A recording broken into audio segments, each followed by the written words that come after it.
ॐ अज्ञानतिमिरिन्धस्य ज्ञानञ्जनशलाकया चक्षुरुन्मिलितं येन तस्मै श्रीगुरवे नमः। नमो विष्णुपादाय कृष्णपृष्ठाय भूतले श्रीमते भक्तिवेदान्ता स्वामिनिति नामिने नमस्ते सरस्वते देवे गौरवाणी प्रचारिणे निर्विशेषा शून्यवादी पाश्चात्यदेशितारिणे। जय श्री कृष्ण चैतन्य प्रभु नित्यानंद श्री अद्वैत गदाधर श्रीवासादि गौर भक्तवृंद।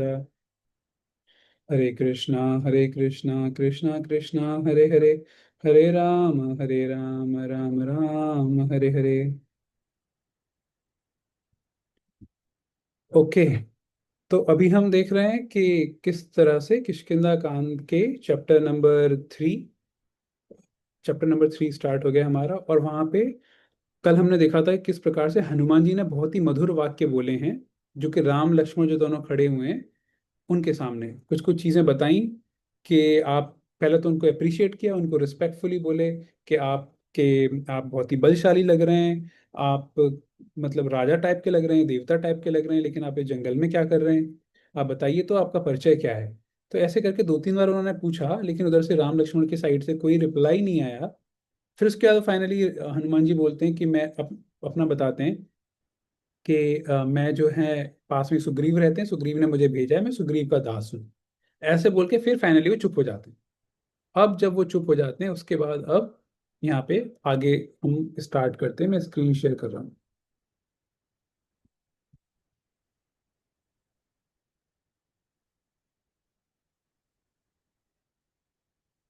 हम्म, आई होप आपको स्क्रीन विजिबल होगी।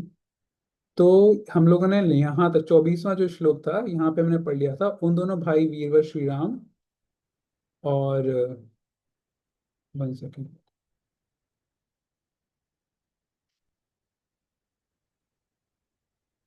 श्री राम और लक्ष्मण से ऐसा कहकर बातचीत करने में कुशल तथा बात का मर्म समझने में निपुण हनुमान चुप हो गए। अब हनुमान आगे कुछ नहीं बोले, वो चुप हो गए। अब उसके बाद आगे यहां से है, उनकी यह बात सुनकर श्री रामचंद्र जी का मुख प्रसन्नता से खिल उठा। तो हमने देखा था ना, वो कितने अच्छे से मधुरता से बोलते हैं। तो राम भगवान खुश हो गए। रामचंद्र जी का मुख प्रसन्नता से खिल उठा। वे अपने बगल में खड़े हुए छोटे भाई लक्ष्मण से इस प्रकार कहने लगे। तो उन्होंने लक्ष्मण को थोड़ा साइड में बुलाया। राम लक्ष्मण अभी बगल में खड़े, साथ साथ में खड़े। उन्होंने लक्ष्मण को थोड़ा किनारे पे बुला के अब ये उनसे बोलना स्टार्ट कर रहे हैं। ठीक है। हनुमान जी दूर खड़े हुए हैं। एक तरह से ये सोच लो कि लक्ष्मण जी को साइड में बुला के लक्ष्मण जी के कान में कुछ तो बोल रहे हैं राम भगवान। अब देखो वो क्या बोल रहे हैं। वो कह रहे हैं, हे सुमित्रा नंदन, ये महामनस्वी वानर राज सुग्रीव के सचिव हैं और उन्हीं के हित की इच्छा से यहाँ मेरे पास आए हैं। लक्ष्मण, इन शत्रु दमन सुग्रीव सचिव कपिवर हनुमान से जो बात के मर्म को समझने वाले हैं, तुम स्नेह पूर्वक मीठी वाणी में बातचीत करो। यहां से बड़ा अच्छा लेसन एक मिलता है। राम भगवान लक्ष्मण जी को साइड में ले जाके उनको बोलते हैं कि ये बहुत ही ये बात की मर्म को समझने वाले हैं। और ये हमने पहले भी देख चुका है कि हनुमान जी मतलब रीडिंग बिटवीन द लाइंस कर रहे हैं। सुग्रीव ने एक बात बोली, लेकिन उसका और डीप मीनिंग समझ रहे हैं, है ना। और ऐसे ही यहाँ पे राम भगवान भी बोल रहे हैं कि हनुमान जी मर्म समझने वाले हैं कि एक्चुअल में ये जो भी कोई बोल रहा है या जो कुछ चीजें हो रही हैं उसके पीछे का रीजन क्या है। तो बहुत डीप चीज सोचने वाली बात है। तो हनुमान जी वैसा डीप सोच के बात करते हैं। ये राम भगवान ने परख लिया है। आप ना एक चीज यहाँ पे नोटिस करिए कि हमारे जो शास्त्र होते हैं उनमें लिखा होता है कि जो एक सिंसियर मेंटर होता है और एक जो सिंसियर स्टूडेंट होता है ना, वो जब भी अपने आपस में मिलते हैं या वो उनको पता चल जाता है कि यार ये बंदा है ना, I want to take guidance from this, मैं इससे शिक्षा लेना चाहता हूँ। और जो जो मेंटर होता है ना, उसको भी लगता है कि हाँ यार ये सिंसियर व्यक्ति है। थोड़ी सी बातचीत में, थोड़ा सा मिलके जुलके ना, थोड़े से में पता चल जाता है। तो आप देखो, राम भगवान से मिलने से पहले हनुमान जी को भी थोड़ा थोड़ा फील हो गया था। वो सुग्रीव को बोल रहे हैं कि भाई तू क्यों ऐसा सोच रहा है कि ये तुझे मारने आ रहे हैं, ये किसी भी एंगल से नहीं लगते। वो राम लक्ष्मण को देखते ही कितना पॉजिटिव उनके अंदर फीलिंग आ रही है। हनुमान जी के अंदर सेम चीज यहाँ हो रही है। अभी हनुमान जी ने 2-4 श्लोक बोले हैं बस, ज्यादा कुछ बात बात भी नहीं किया है। राम भगवान को भी समझ में आ रहा है कि ये हनुमान जी कोई नॉर्मल व्यक्ति नहीं है। उसी प्रकार से हम लोगों को भी ना कभी कभी जब लाइफ में कुछ कुछ लोग आते हैं, तो जब हम उनसे मिलते हैं तो हमको लगता है कि ओके यार, दिस पर्सन इज गुड। कुछ कुछ अंदर से वाइब्रेशंस, ऐसी वाइब्स आती हैं। But still we should be cautious. Kalyug चल रहा है, कलयुग में आप सरफेस लेवल पे नहीं देख सकते, बट एक ये चीज समझ सकते हैं। अब यहाँ जो नेक्स्ट पॉइंट है वो ये है, तुम स्नेह पूर्वक मीठी वाणी में बातचीत करो। राम भगवान चाहते, खुद भी तो हनुमान जी से डायरेक्ट बात कर सकते थे, खुद नहीं बोल रहे वो। बगल में साइड में लक्ष्मण जी को ले जाके लक्ष्मण जी से बोल रहे हैं कि तुम उनसे बात करो, जबकि दोनों सामने ही खड़े हैं हनुमान जी के। इससे हमें क्या, बेसिकली क्या शिक्षा ले सकते हैं हम, वो ये है, यहाँ पे लक्ष्मण जी किसका कार्य कर रहे हैं? गुरु का। और राम भगवान भगवान है, तो हम भगवान को डायरेक्ट नहीं अप्रोच कर सकते। राम भगवान भी ना इस वाली चीज को बताने की कोशिश कर रहे हैं। हनुमान राम भगवान को डायरेक्ट नहीं पहुंच सकते, गुरु के थ्रू पहुंच सकते हैं। और गुरु का कार्य यहाँ पे लक्ष्मण जी कर रहे हैं। आप अगर देखो भगवत गीता का चौथा अध्याय, एवं परंपरा प्राप्तम इमं राजर्षि विदु, परंपरा की बात आई है।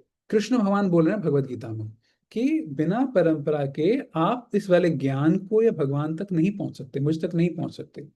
राम भगवान भी इसी चीज को स्टेब्लिश कर रहे हैं कि ऑल दो तुम मेरे सामने खड़े हो, भगवान राम उनके सामने, उनका भक्त हनुमान खड़े, लेकिन बिना गुरु के, बिना लक्ष्मण के, बिना गुरु के आप भगवान को अप्रोच नहीं कर सकते।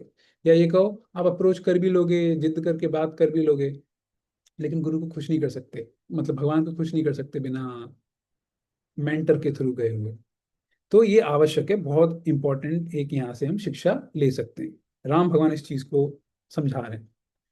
नेक्स्ट, जिसे ऋग्वेद की शिक्षा नहीं मिली, जिसने यजुर्वेद का अभ्यास नहीं किया, तथा जो सामवेद का विद्वान नहीं है, वह इस प्रकार सुंदर भाषा में वार्तालाप नहीं कर सकता। देखो कितनी बड़ी बात हनुमान राम भगवान बोल रहे हैं। वो कह रहे हैं अगर किसी ने ऋग्वेद, यजुर्वेद और सामवेद नहीं पढ़ा है, तो वो ऐसी बातें कर ही नहीं सकता इतनी सुंदर भाषा में। यानी कि ये जो सामने जो वानर आया है हमसे बात करने के लिए, हनुमान जी, इन्होंने पक्का ऋग्वेद, यजुर्वेद, सामवेद, बेसिकली वेदास पढ़ रखे हैं, तभी ये इतनी सुंदर रूप से मुझसे वार्तालाप, हमसे बातचीत कर पा रहे हैं। तो राम भगवान को भी पता चल रहा है कि ये बहुत ही समझदार और इंटेलिजेंट वानर है। नेक्स्ट, पता है यहाँ से एक और चीज आप समझ सकते हैं। कई बारी ना हम लोग कहते हैं कि जब मैं भगवान के सामने जाता हूँ या जाती हूँ, मेरे मुंह से तो कुछ भगवान के प्रति कुछ प्रेयर्स निकल ही नहीं पाती। क्या उनसे मांगूं, ये मांगूं या वो मांगूं, या मैं तो समझ में नहीं आता भगवान के सामने जब जाते क्या मांगूं उनसे या उनको क्या बोलूं। तो यहाँ से ये समझ में आता है कि हम कुछ अपने मुंह से बोल के, मन से कुछ भी अंदर से इच्छा करें या ना करें, भगवान को हमारे अंदर की चीजें सब समझ में आएंगी। यहाँ हनुमान जी ने दो चार श्लोक ही बोले हैं, उसमें राम भगवान को सब कुछ समझ में आ गया है कि ये व्यक्ति का क्या पूरा बैकग्राउंड हिस्ट्री है, कि इनको यजुर्वेद, सामवेद, ये सारे, ये वेदों का ज्ञान है, ये ऐसे हैं वैसे हैं। उसी प्रकार से अगर हम कभी भगवान के सामने जा रहे हैं, विग्रह के सामने जा रहे हैं, और हमको दिमाग में नहीं आ रहा समझ में क्या मांगना चाहिए मुझे, पता नहीं ये जो मैं मांग रहा हूँ ये सही है या नहीं है, तो उसके लिए ज़्यादा हमको परेशान नहीं होना चाहिए।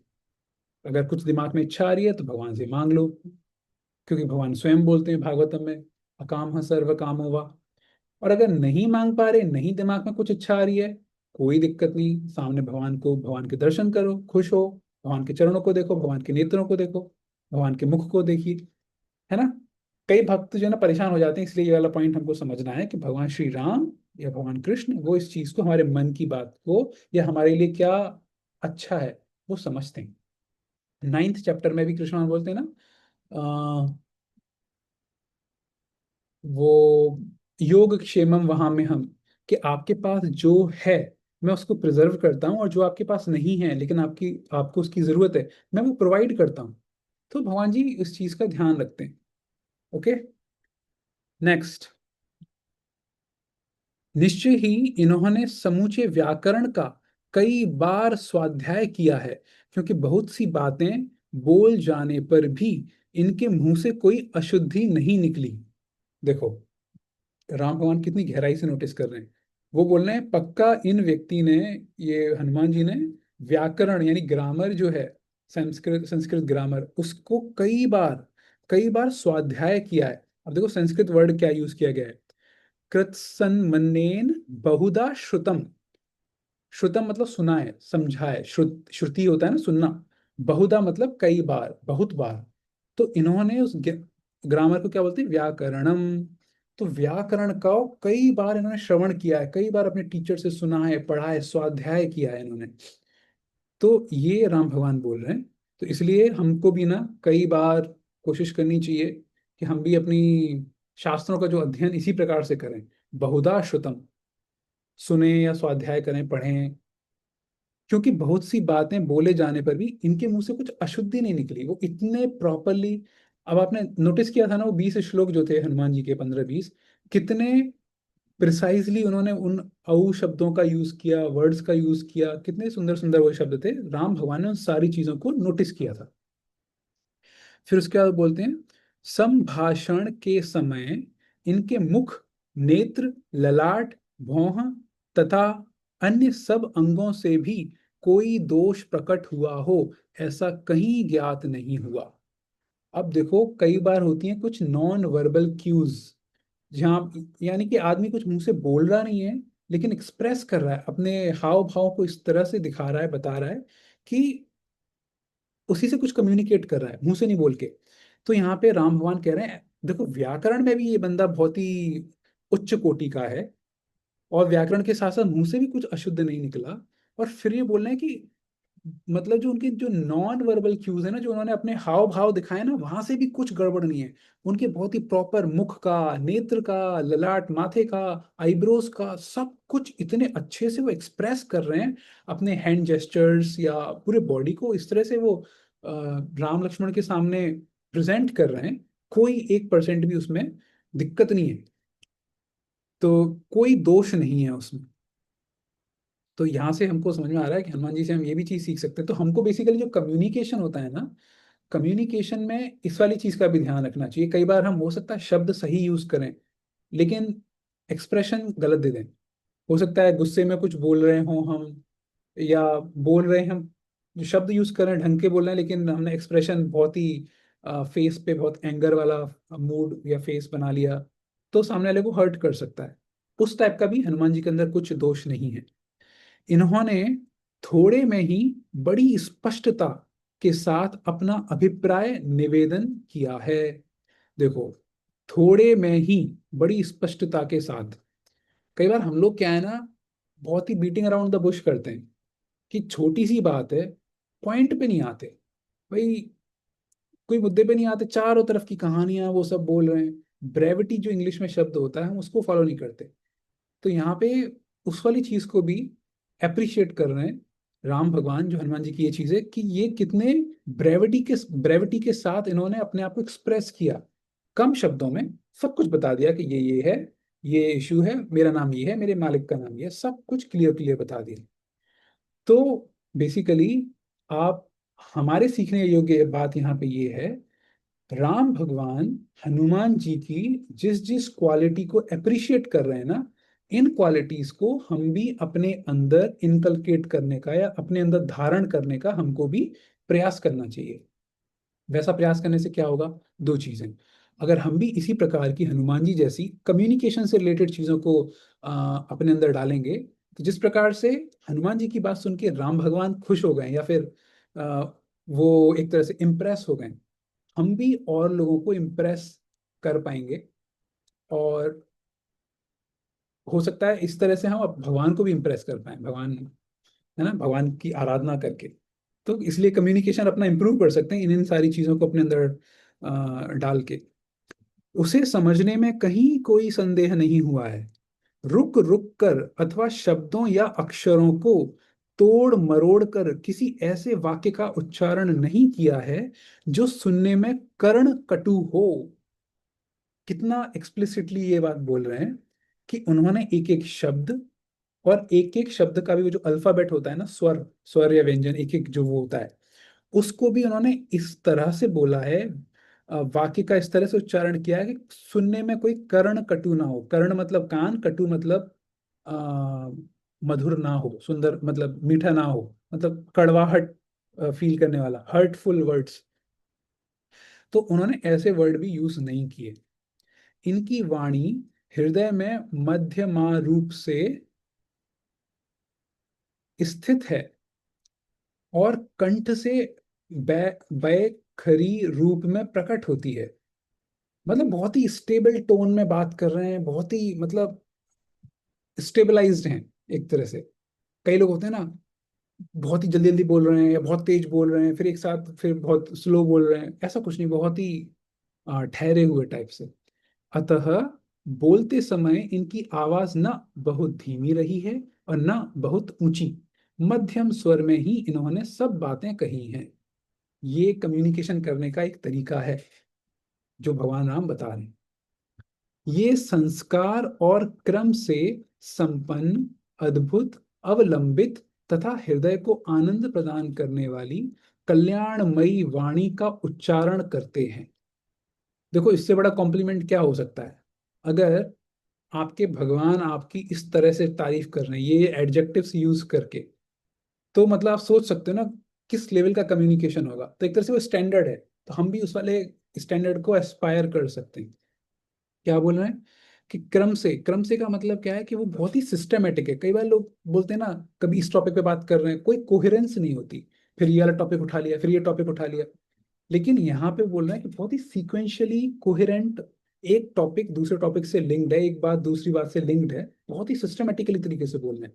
संपन्न, कंप्लीट, अपने आप में पूरी है। अद्भुत, अविलंबित, कई लोग बहुत लंबा पॉज ले लेते हैं बोलते बोलते, वैसा भी नहीं है, है ना, बहुत आराम से। और फिर हृदय को आनंद प्रदान करने वाली कल्याणमयी वाणी का उच्चारण करते हैं। हृदय, कंठ और मूर्धा, इन तीनों स्थानों द्वारा स्पष्ट रूप से अभिव्यक्त होने वाली इनकी इस विचित्र वाणी को सुनकर किसका चित्त प्रसन्न नहीं होगा। तो राम भगवान बहुत ही प्रसन्न चित्त हो गए। वो क्या बोल रहे हैं? हृदय मतलब हार्ट, कंठ मतलब नेक, और फिर मूर्धा, इन तीनों स्थानों द्वारा, आ, मूर्धा आई गेस शायद मुख होता है, मुझे देखना पड़ेगा अन्यथा। ओके, मूर्धा का अभी मैं बाद में चेक कर लूंगा।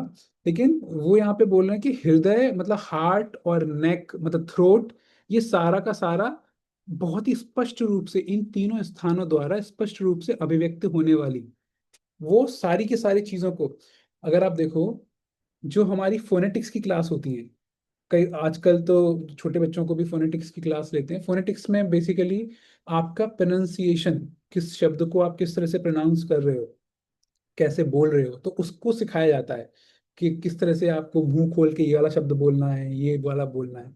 तो उन वाली क्लासों में बताया जाता है किस प्रकार से हम जो अपने थ्रोट को भी बहुत एक्टिवली यूज करते हैं, अपने हृदय को भी बहुत, कोई सा भी शब्द बोलने में, तो ये वाला यहाँ से भी जो हम ब्रीदिंग करते हैं उसको भी बहुत यूज करते हैं।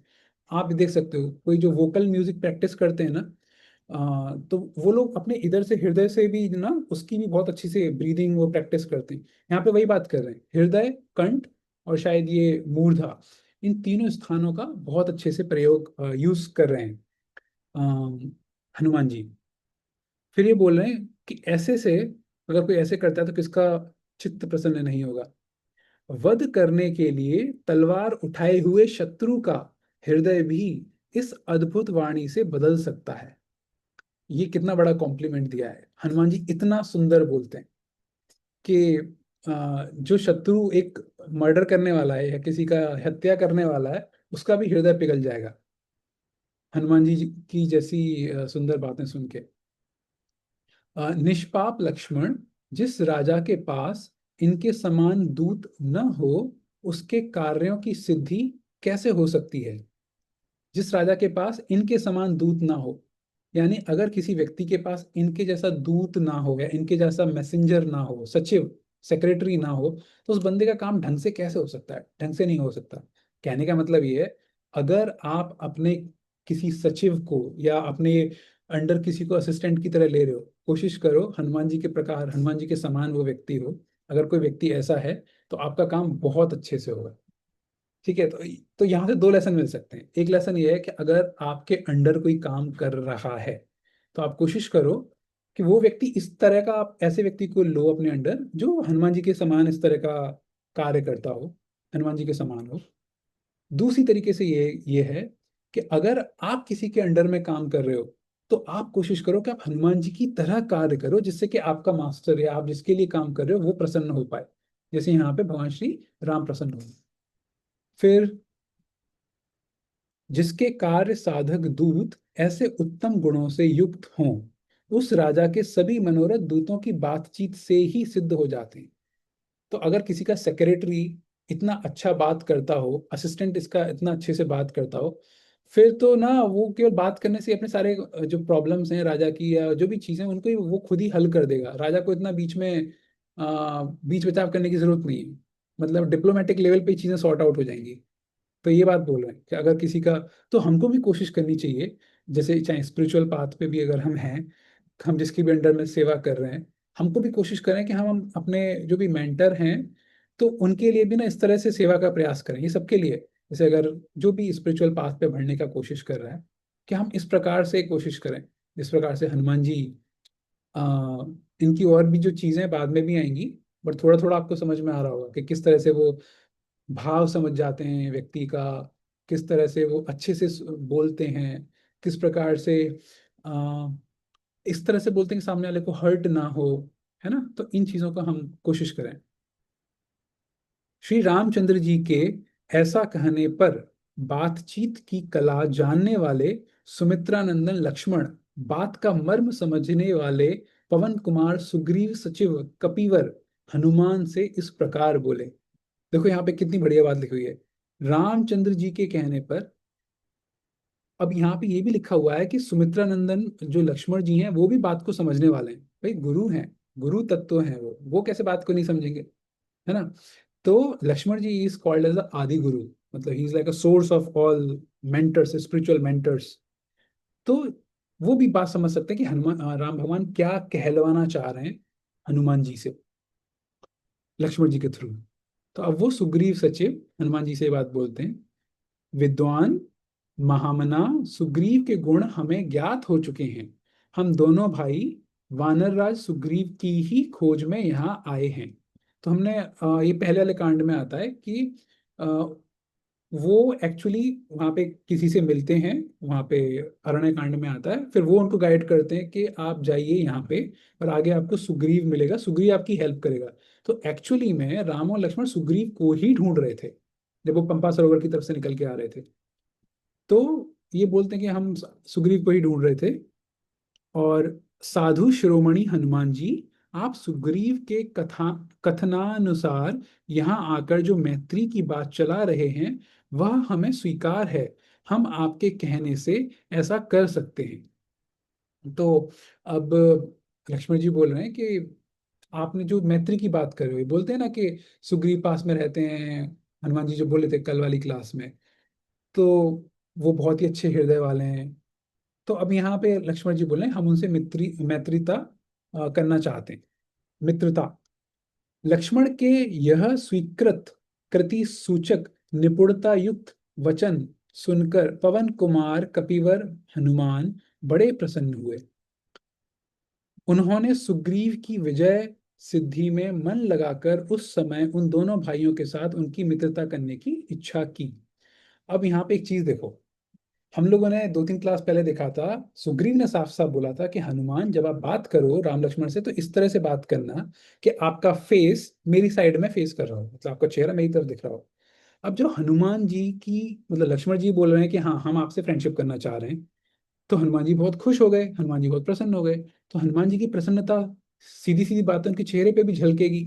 और वहां पे सुग्रीव जी हैं, सुग्रीव जी हनुमान जी का चेहरा देख सकते हैं। तो हनुमान जी के चेहरे की प्रसन्नता देखकर उधर सुग्रीव को भी थोड़ा सा हृदय में ठंडक मिल गई होगी कि हाँ भाई चलो कुछ ऐसी बात नहीं है, कुछ गड़बड़ वाली चीज नहीं है, कोई जान का कोई खतरा नहीं है ना। तो आज हम लोग आज का सेशन यहीं तक रखते हैं। चैप्टर नंबर 3 हमारा हो गया, कल चैप्टर 4 से स्टार्ट करते हैं। ठीक है। तो आज की क्लास से रिलेटेड किसी का कोई प्रश्न या कोई पॉइंट अगर कोई है तो वो हम डिस्कस कर सकते हैं। यस शिवानंद प्रभु। हाँ भैया, क्वेश्चन तो नहीं, पॉइंट था, है ना। ये सबसे पहले तो जब दो तीन पॉइंट थे कि सबसे पहले जब हम पढ़ रहे थे ना, तो मुझे जिनके हम लेक्चर सुनते हैं एक महाराज की याद आ गई। हम्म। जैसे जब ग्लोरीफाई कर रहे थे हनुमान जी को, तो भक्ति रसानंद स्वामी महाराज की याद आई, क्योंकि वो भी बिल्कुल इसी तरीके से वर्ड को यूज करते हैं, बहुत ही आराम आराम से, और बहुत ही मतलब कहते हैं ना, ऐसा लगता है मीठा मीठा सा वर्ड उनके जब हाँ वो सुनाते हैं। तो एक तो ये, है ना। हाँ। दूस आप कुछ बोल रहे हैं भैया, बोलिए। नहीं नहीं नहीं, बोलो बोलो। है ना, और दूसरा पॉइंट ये था, जब पहले देखा हमने, पहले क्या था कि हनुमान जी ग्लोरीफाई कर रहे थे उनको, श्री राम जी को, कि ये ऐसे वगैरह है ना, ऐसे हैं आपके, ऐसे हैं ये केश वगैरह, ये सारी चीज वगैरह। अब क्या कर रहे हैं, अब भगवान ग्लोरीफाई कर रहे हैं भक्त को। इससे एक चीज याद आती है कि मैं एक बार एक लेक्चर में सुन रहा था कि हमने एक शिव जी की स्टोरी सुनी है कि शिव जी एक राक्षस को वरदान दे देते हैं कि वो जिस किसी की भी सर पे हाथ रखेगा वो भस्म हो जाएगा, है ना। तो शिव जी को भी पता था कि ये मतलब शिव जी भी भगवान की तुल्य हैं, है ना।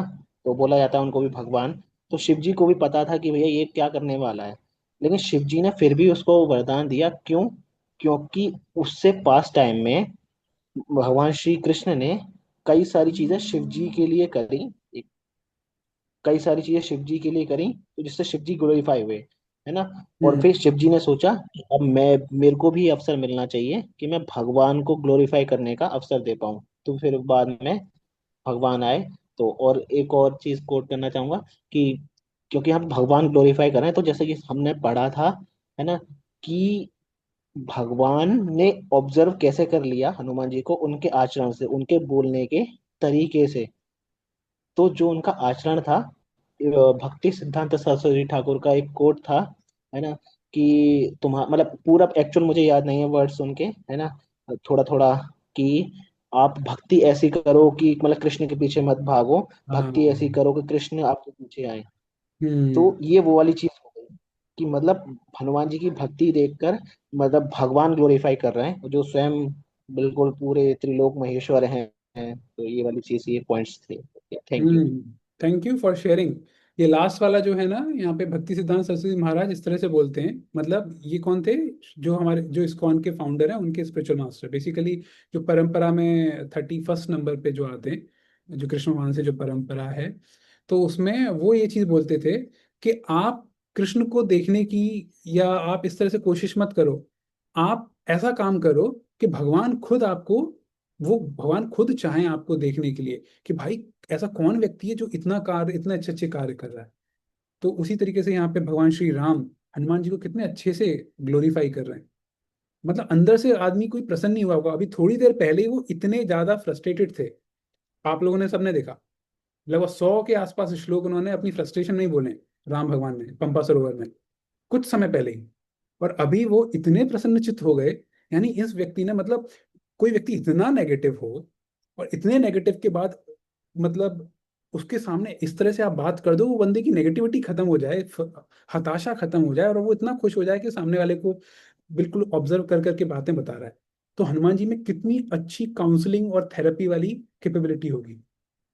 आजकल जो काउंसलर होते हैं क्या करते हैं, वही ये तो करते हैं, सामने वाला परेशान हो रहा है फिर उससे बात करके उसको अच्छा फील करवा के उसको कुछ सोल्यूशन दे के ये सब करते हैं ना। Hanuman ji is a very good counsellor.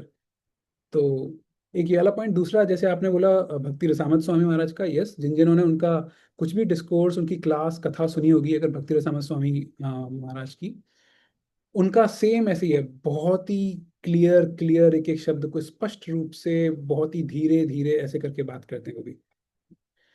और जैसा आपने कहा ये शिव जी वाला, तो यस, कि शिव जी भी भगवान कृष्ण भगवान को, राम भगवान को ग्लोरीफाई करवाने के लिए वो भस्मासुर वाला आप जो इंसिडेंट बता रहे थे, तो भक्त भी कोशिश करता है कि भगवान ग्लोरीफाई हो, भगवान कोशिश करते हैं भक्त ग्लोरीफाई है हो। तो आपस में दोनों में कंपटीशन चलता रहता है, but this is a healthy competition. भक्त में भी होता रहता है, एक भक्त चाहता है कि दूसरा भक्त ग्लोरीफाई हो, दूसरा भक्त आगे बढ़े, दूसरा भक्त चाहता है कि ये आगे बढ़े। उसमें ऐसा कोई नेगेटिव कंपटीशन नहीं होता कि एक दूसरे से जल रहे हैं, एनवियस हैं, वैसा नहीं। हाँ, आपका कुछ और भी है? हाँ भैया, मतलब अब ये डिस्कशन है तो भैया एक चीज मुझे एक और चीज याद आ गई। प्रभुपाद का एक कोट था, अभी हाल ही में आया था ना, तो उसमें कोर्ट में था शायद, लेक्चर में सुना था मैंने, है ना, कि हमारा जो इस्कॉन बुलाता है कि आप जितने बड़े भक्त हो मतलब उतने बड़े दास, दासानुदास दास बनो, है ना। तो प्रभुपाद उस लेक्चर में था, या फिर मैंने सुना था कि हमको बोला जाता है दास बनने के लिए, लेकिन आप जितने बड़े दास बनते हो भगवान आपको उतना बड़ा राजा बनाते हैं। मतलब हम्म आप देखो, जैसे फॉर एग्जाम्पल गौरांग प्रभु का देख लीजिए भैया, है ना, कितने अच्छे सुपर डिवोटी हैं। और अब आप देख लीजिए कितने ग्लोबल लेवल पे टीचिंग कर रहे हैं, ये सारी चीजें, गौरंग प्रभु, गौर गोपाल दास प्रभु, अमोघिला प्रभु, देन जितने भी बड़े बड़े महाराज हैं उनमें कितने तृणादपि सुनीचेन होते हैं, और देखिए क्या टीचिंग कर रहे हैं। तो ये कोट। लेकिन यहाँ पे हमको ध्यान ये रखना चाहिए, ये बात सही है कि जब हम सर्व करने का प्रयास करते हैं ना, सर्वेंट बनने का, दास बनने का प्रयास करते हैं, तो भगवान हमको अपॉर्चुनिटी देता है कि वो आदमी बहुत बड़े लेवल पे पहुंच जाए, राजा टाइप का बन जाए, लीडर बन जाए। लेकिन जरूरी नहीं है। ऐसा भी हो सकता है कि पूरी लाइफ में हम सेवा ही करते रह जाएं, और हो सकता है हम कोई लीडर वाली पोजीशन पे ना जाएं, but that is also fine. भगवान की नज़र में सेम लेवल है, जैसे भगवान उसमें स्क्वायरल वाला रहता है ना, गिलहरी और हनुमान जी को भगवान एक ही तरीके से देखते हैं, उसी तरीके से। तो हमको सेवा करनी चाहिए, लेकिन अंदर ये भाव नहीं होना चाहिए कि सेवा करते रहेंगे बहुत टाइम तक तो एक समय बाद बहुत ऊपर वाले लेवल पे आ जाएंगे, और हो सकता है हमको कुछ लीडरशिप पोजीशन या मैनेजमेंट वाली पोजीशन मिल जाए। वैसा नहीं रहता। ठीक है। तो आज का हम लोग यहीं पे रखते हैं। बस मैं एक चीज, एक हमारा वो जो श्लोक था ना जिसमें वो था, चलो वो मैं कल देख के बताऊंगा, है ना, जिसमें तीन शब्द थे ना, नेक, कंठ और वो वाला, मैं कल आपको बताता हूँ उसका, चेक करके। ठीक है, आज की क्लास यहीं पर समाप्त करते हैं। ग्रंथराज श्रीमद् भागवतम की जय। वाल्मीकि रामायण की जय।